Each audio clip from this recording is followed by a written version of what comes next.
এবং তার আগে আমাদের যে আইসিটি অ্যাক্ট ছিল এগুলি কিন্তু আদালতে বিচারাধীন বিষয়, এগুলি আদালতে উচ্চ আদালতে রয়েছে। সরকার বারবার মিথ্যা কথা বলে যে আমরা বাতিল করছি, এটা করে এই বিচারকে প্রলম্বিত করার চেষ্টা করছে। আমরা মনে করি আমাদের চিফ জাস্টিস হচ্ছে, উনি হচ্ছেন সিম্বল পুরা সুপ্রিম কোর্টের প্রধান, বাংলাদেশের প্রধান বিচারপতি। উনারা অনেক মিটিং এ বসেন, অনেক ধরনের আনুষ্ঠানিক সভা হয়। উনারা যদি এইরকম একটা অ্যাটিটিউড পোষণ করেন যে ডিজিটাল সিকিউরিটি অ্যাক্টে বা মানহানি মামলায় যার মানহানি হয়েছে সে মামলা করবে। এখন যদি প্রধানমন্ত্রী প্রেসিডেন্ট তো নিজে মামলা করতে পারে না, ঠিক আছে, প্রধানমন্ত্রী প্রেসিডেন্টের যে ব্যক্তিগত সচিব আছে ওনারা মামলা করুক। প্রত্যন্ত অঞ্চলে স্বেচ্ছাসেবক লীগের এক সদস্য মামলা করে দিবে আমার নেত্রীর মানহানি হয়েছে বলে। এটা কোনো আইনের শাসন হতে পারে না, এটা মানুষকে ভোগান্তি করা হয়। এই জন্য আমরা 3টা দাবি করেছি, এই 3টা আবেদন করেছি চিফ জাস্টিসের কাছে। এই হচ্ছে আমার বক্তব্য। এখন যদি এখানে আমাদের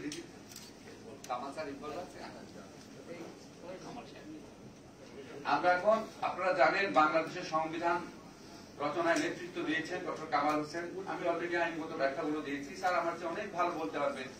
আমি স্যার তো নিশ্চয়ই শুনেছে কথাগুলো, যে আমরা মনে করি যে জামিন পাওয়া হচ্ছে অধিকার। তো আমি এই ব্যাপারে স্যারকে, বাংলাদেশের জ্যেষ্ঠতম আইনজীবী, বাংলাদেশের গণতন্ত্র আইনের শাসন প্রতিষ্ঠায় নেতৃত্ব প্রদানকারী ডক্টর কামাল হোসেন স্যারকে এই ছাত্রদের জামিন পাওয়ার অধিকার সম্পর্কে কিছু বলার অনুরোধ করছি।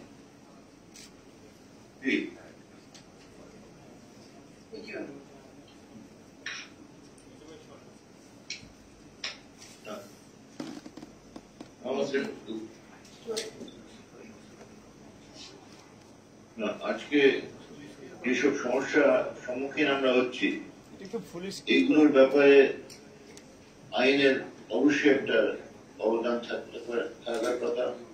এবং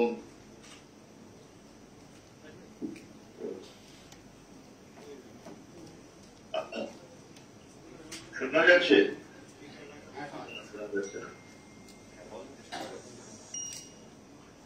শোনা যাচ্ছে?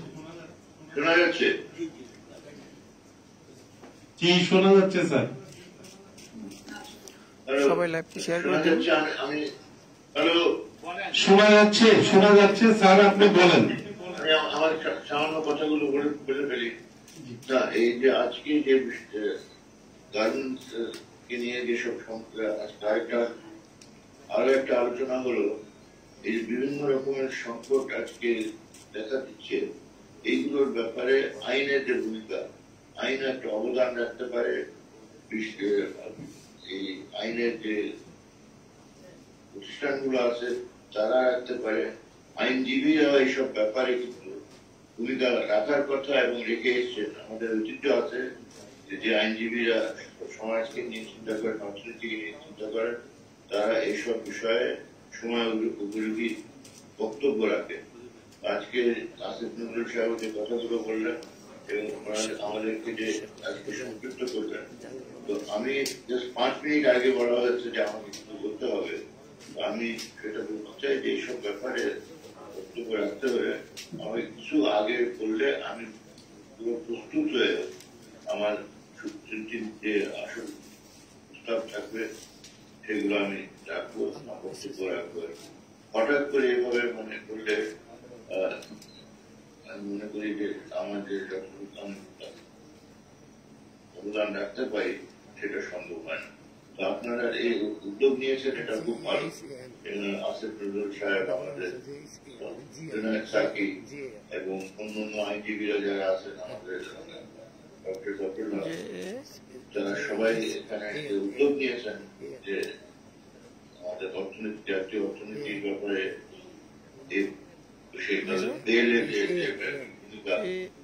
আমাদের বিচার বিভাগ সব ব্যাপারে গঠনমূলক ভূমিকা রাখবে।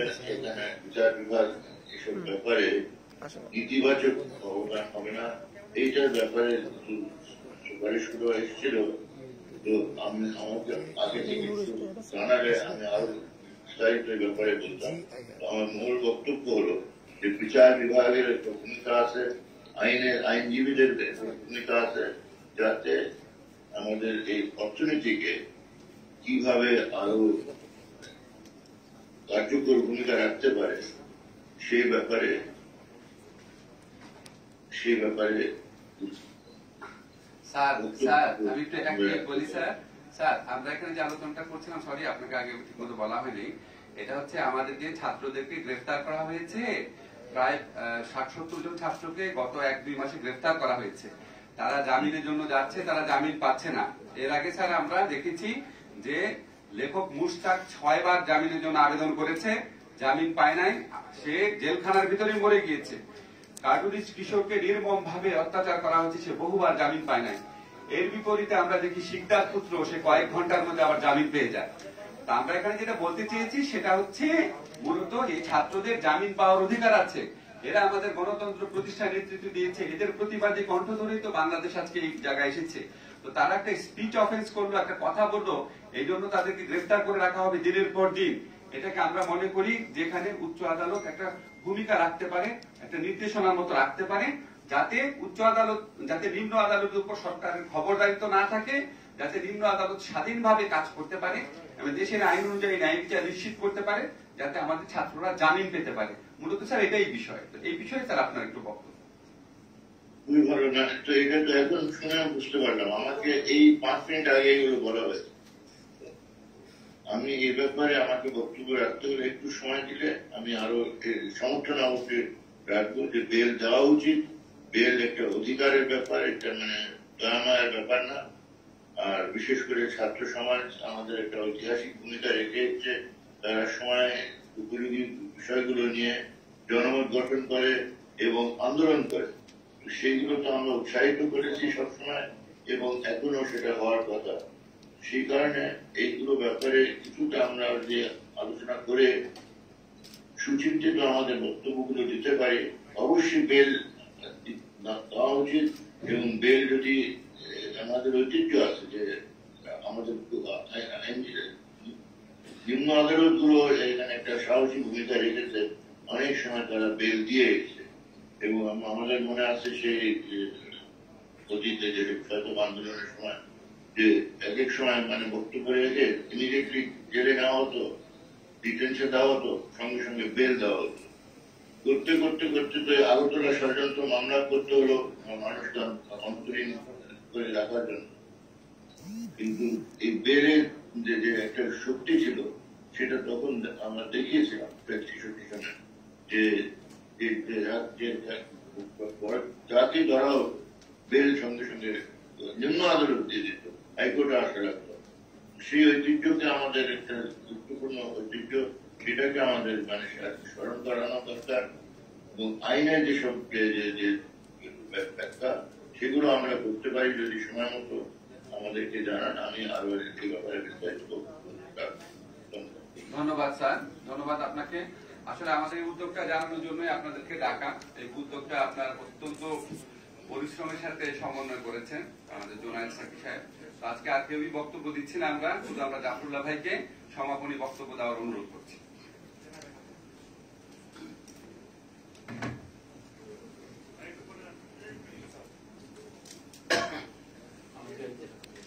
সবাই ল্যাপটি শেয়ার করে দিন। অধ্যাপক আসিফ নজরুল সোজাভাবে জিনিসটা বুঝিয়ে বলেছেন।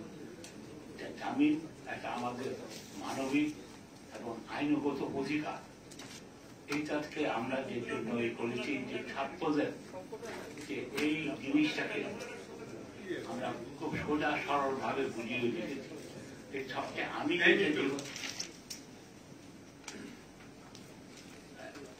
আমি যেখানে মূল সমস্যাটা দেখি, আজকে আমাদের বিচারকগণ তারা বিবেকবান নয়, তারা অত্যাধিক ভাবে সরকার নিয়ন্ত্রিত, পুলিশ নিয়ন্ত্রিত। সেখানে কোর্টে গেলে বলে সরকারের না হলে যেটা হবে না। আমরা এইটারই জিনিসটাকে আমাদের প্রধান বিচারপতি আকর্ষণ করেছি। ওনাকে জানাতে চেয়েছি এই বিচারের দীর্ঘসূত্রিতা এটাই সবচেয়ে বড় অত্যাচার।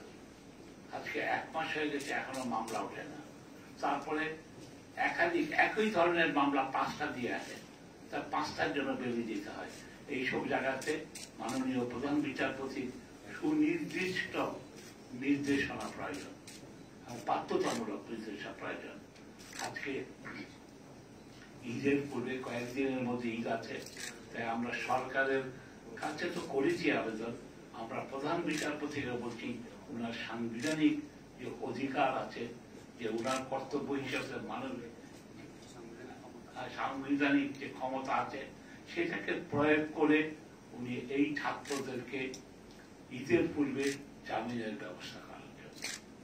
এটা একটা হলো সাংবিধানিক দায়িত্ব ওনার, আরেকটা হলো মানবিক। মানবিকটাও সেটাকে মনে রাখা আছে। এই ছাত্ররাই মনে রাখতে হবে আজকে বাংলাদেশ সৃষ্টি করেছে। এই ছাত্ররাই বাংলা ভাষার আন্দোলন করেছিল বলেছে আজকে বাংলা ভাষা যেমন কিছুটা প্রতিষ্ঠিত হয়েছে। আমি একটা দুর্ভাগ্যের সাথে লক্ষ্য করছি, প্রধান বিচারপতি মহোদয় কয়েক মাস আগে নির্দেশ দিয়েছিলেন মাতৃভাষায় আইনের ওনাদের রায়গুলি দেবেন। উনি কি লক্ষ্য করেছেন কয়জনের আইন বাংলায় যা লিখছেন? উনি উনার কথাকেই ভঙ্গ করছেন। উনাকে অশ্রদ্ধা মানে দেশকে অশ্রদ্ধা, কোনো ব্যক্তিকে নাই। তাই আমি আবার অনুরোধ করছি উনি এই সম্পর্কে যে উনার নির্দেশ দিয়েছেন সেটা যেন পালিত হচ্ছে কিনা সেটা দেখা একটা সবার দায়িত্ব, উনার একটা বিরাট দায়িত্ব বলে মনে করছি। উনাকে শ্রদ্ধা নিবেদন করছি, সঙ্গে সঙ্গে উনার কঠোর উনার দায়িত্ব পালনের জন্য আহ্বান করছি। আচ্ছা, আমাদের এখন জাস্ট সমাপনী বক্তব্যের সাথে একটু যোগ করবেন জোনাদ সাকি।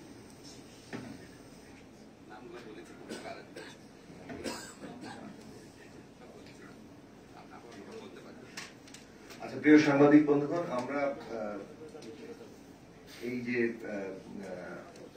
প্রধান বিচারপতির কাছে আমাদের যে নাগরিকদের চিঠি, সেই চিঠির যারা দিয়েছেন তাদের তালিকা ইতিমধ্যে এখানে বলা হয়েছে।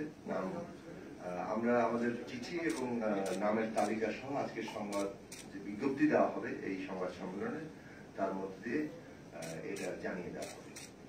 আর আপনাদের সবাইকে ধন্যবাদ জানাই।